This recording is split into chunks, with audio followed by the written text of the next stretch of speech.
ಕೇಂದ್ರ ವಿತ್ತ ಸಚಿವೆ ನಿರ್ಮಲಾ ಸೀತಾರಾಮನ್ ಅವರು ಉಡುಪಿ ಜಿಲ್ಲೆಯ ಕಾಪು ಹೊಸಮಾರಿಗುಡಿ ದೇವಸ್ಥಾನಕ್ಕೆ ಭೇಟಿ ನೀಡಿ ಶ್ರೀದೇವಿಯ ದರ್ಶನ ಪಡೆದು ವಿಶೇಷ ಪೂಜೆ ಸಲ್ಲಿಸಿದರು. ದೇವಳದ ಪ್ರಧಾನ ಅರ್ಚಕ ವೇದಮೂರ್ತಿ ಶ್ರೀನಿವಾಸ ತಂತ್ರಿ ಕಲ್ಯ ಅವರು ದೇವಿಗೆ ವಿಶೇಷ ಪೂಜೆ ಮಾಡಿದರು. ದೇವಳದ ಪ್ರಧಾನ ತಂತ್ರಿ ವಿದ್ವಾನ್ ಕೆಪಿ ಕುಮಾರ ಗುರು ತಂತ್ರಿ ಕೊರಂಗ್ರಪಾಡಿ ಅವರು ದೇವಿಯ ಬಳಿ ಪ್ರಾರ್ಥಿಸಿ ಪ್ರಸಾದ ವಿತರಿಸಿದರು. ಉಡುಪಿಯಲ್ಲಿ ನಡೆಯಲಿರುವ ಬಿಜೆಪಿ ಜಿಲ್ಲಾ ಪ್ರಶಿಕ್ಷಣ ವರ್ಗದಲ್ಲಿ ಭಾಗಿಯಾಗಲು ಬಂದಿದ್ದ ಸಂದರ್ಭದಲ್ಲಿ ಸಚಿವೆ ನಿರ್ಮಲಾ ಸೀತಾರಾಮನ್ ಅವರು ಕಾಪು ಹೊಸ ಮಾರಿಗುಡಿ ದೇವಾಲಯಕ್ಕೆ ಭೇಟಿ ನೀಡಿದರು. ಈ ಸಂದರ್ಭದಲ್ಲಿ ದೇವಸ್ಥಾನದ ಅಭಿವೃದ್ಧಿ ಸಮಿತಿಯ ಅಧ್ಯಕ್ಷ ಕೆ ವಾಸುದೇವ ಶೆಟ್ಟಿ ಅವರು ಮಾಧ್ಯಮ ಪ್ರತಿನಿಧಿ ಜತೆ ಮಾತನಾಡಿ, ಕಾರ್ಯಕ್ರಮ ನಿಮಿತ್ತ ಉಡುಪಿಗೆ ಬಂದಿದ್ದ ಸಚಿವೆ ನಿರ್ಮಲಾ ಸೀತಾರಾಮನ್ ಅವರನ್ನ ತಮ್ಮ ದೇವಸ್ಥಾನಕ್ಕೆ ಬರುವಂತೆ ವಿನಂತಿಸಿಕೊಂಡಿದ್ದೆವು. ಆ ಪ್ರಕಾರ ಅವರು ಕ್ಷೇತ್ರಕ್ಕೆ ಆಗಮಿಸಿ ದೇವಿಗೆ ವಿಶೇಷ ಪೂಜೆ ಸಲ್ಲಿಸಿ ಪ್ರಾರ್ಥಿಸಿ ಹೋಗಿದ್ದಾರೆ. ಮತ್ತೊಮ್ಮೆ ಬರುವುದಾಗಿ ಭರವಸೆ ನೀಡಿದ್ದಾರೆ ಎಂದರು. ಅಭಿವೃದ್ಧಿ ಸಮಿತಿ ಕಾರ್ಯಾಧ್ಯಕ್ಷ ಮತ್ತು ಕಾಪು ಶಾಸಕ ಗುರ್ಮೆ ಸುರೇಶ್ ಶೆಟ್ಟಿ, ಉಡುಪಿ ಶಾಸಕ ಯಶ್ಪಾಲ್ ಸುವರ್ಣ, ದೇವಸ್ಥಾನದ ವ್ಯವಸ್ಥಾಪನಾ ಸಮಿತಿಯ ಅಧ್ಯಕ್ಷ ನಡಿಕೆರೆ ರತ್ನಾಕರ ಶೆಟ್ಟಿ ಮತ್ತಿತರ ಪ್ರಮುಖರು ಉಪಸ್ಥಿತರಿದ್ದರು.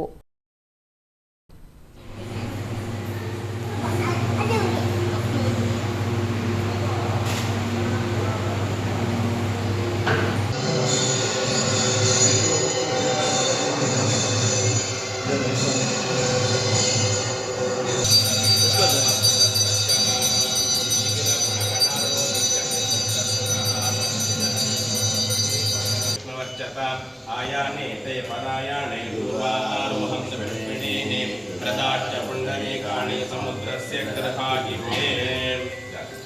ನಮ್ಮ ತುಳು ಭಾಷೆಯಲ್ಲಿ ಕಾಪು ಅಂತ ಹೇಳಿದರೆ ರಕ್ಷಣೆ ಮಾಡುವವರು ಅಂತ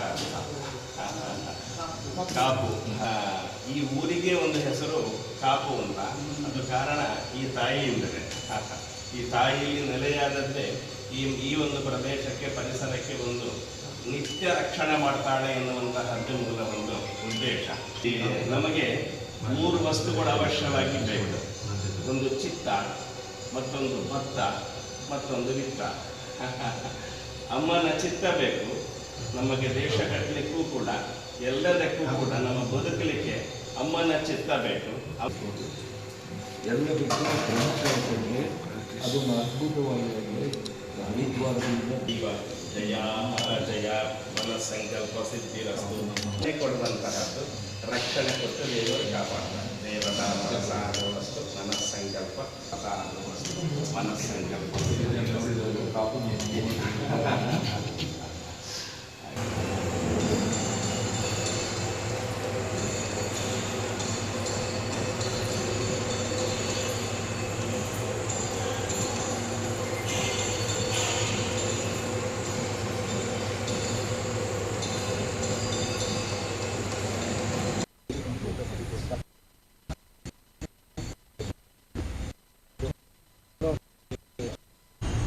ಇವತ್ತು ಕಾಪುನಮ್ಮನ ಸನ್ನಿಧಿಗೆ ಭಾರತ ಸರ್ಕಾರದ ವಿತ್ತ ಸಚಿವೆ ಶ್ರೀಮತಿ ನಿರ್ಮಲಾ ಸೀತಾರಾಮನ್ ಅವರು ಬಂದು ಇಂದು ಉಡುಪಿ ಜಿಲ್ಲೆಗೆ ಅವರ ಒಂದು ಕಾರ್ಯಕ್ರಮ ಇತ್ತು.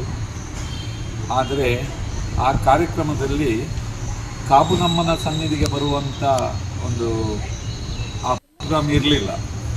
ಆದರೆ ನಾವು ಉದಯವಾಣಿ ದಿನಪತ್ರಿಕೆಯಲ್ಲಿ ಓದಿದಾಗ ನನಗೊಂದು ಪ್ರೇರಣೆ ಬಂತು. ಅಮ್ಮಂದು ನನ್ನ ಸನ್ನಿಧಿಗೆ ಬರುವ ಹಾಗೆ ಸುದ್ದಿ ಕೊಡು ಅಂತೇಳಿ ನಾನು ನಮ್ಮ ಕ್ಷೇತ್ರದ ಶಾಸಕರಾದ ಗುರ್ಮೆ ಸುರೇಶ್ ಶೆಟ್ಟಿ ಹತ್ರ ಹೇಳಿದಾಗ, ಅದು ಪೂರ್ವ ನಿಗದಿತ ಕಾರ್ಯಕ್ರಮ, ಹಾಗೆಲ್ಲ ಬರೋದಿಲ್ಲ, ಅವರು ಕೇಂದ್ರ ಸರ್ಕಾರದ ವಿತ್ತ ಸಚಿವರನ್ನು ಹಾಗೆ ಕರೀಲಿಕ್ಕೆ ಕಷ್ಟ. ನಾನು ಆಗಲೇ ಬಂದ ಅಮ್ಮನ ಹತ್ರ ಪ್ರಾರ್ಥನೆ ಮಾಡಿಕೊಂಡೆ, ಹೀಗೆ ಬಂದಿದ್ದಾರೆ, ನಿಮ್ಮ ಕ್ಷೇತ್ರಕ್ಕೆ ಕರೆಸಿಕೊಳ್ಳೋದು ನಿಮ್ಮ ಜವಾಬ್ದಾರಿ, ನನ್ನ ಕೆಲಸವನ್ನು ನೀವು ಪ್ರೇರಣೆ ಕೊಟ್ಟಾಗೆ ಮಾಡಿದ್ದೇನೆ ಅಂತ. ರಾತ್ರಿ 10 ಗಂಟೆ ಮೇಲೆ ಸುದ್ದಿ ಬಂತು, ಬೆಳಿಗ್ಗೆ ಬರ್ತಾರೆ, ಪೂಜೆಯ ಸಮಯಕ್ಕೆ ಪೂಜೆ ಮಾಡಿ ಹೋಗ್ತಾರೆ ಅಂತ.